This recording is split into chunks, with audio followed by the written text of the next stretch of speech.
حضرت مریم علیہ السلام پر ولادت کا وقت آیا تو وہ لوگوں سے دور ایک ویران اور خاموش جگہ پر پہنچ گئیں۔ چاروں طرف سناٹا تھا، نہ کوئی انسان تھا، نہ مدد کا کوئی ذریعہ۔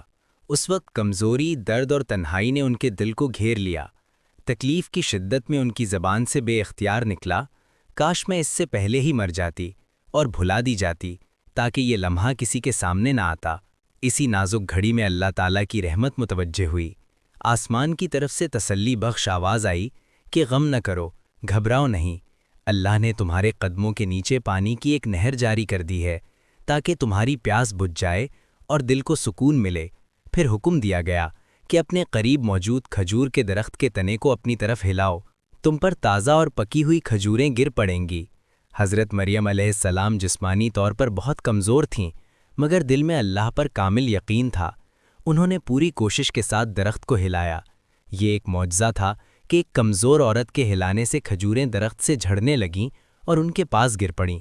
انہوں نے پانی پیا، کھجوریں کھائیں اور اللہ کے رزق سے طاقت حاصل کی۔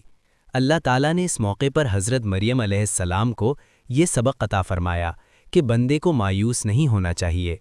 جب انسان بالکل اکیلا، بے سہارا اور کمزور محسوس کرتا ہے، تب بھی اللہ اس کے سب سے زیادہ قریب ہوتا ہے۔ وہ ایسی جگہ سے مدد پہنچاتا ہے جہاں سے انسان کا گمان بھی نہیں ہوتا۔ یہ واقعہ قیامت تک آنے والوں کے لیے صبر، توکل اور اللہ کی رحمت پر یقین کی روشن مثال بن گیا۔ اگر ویڈیو اچھی لگے تو لائک کریں اور چینل کو سبسکرائب کریں۔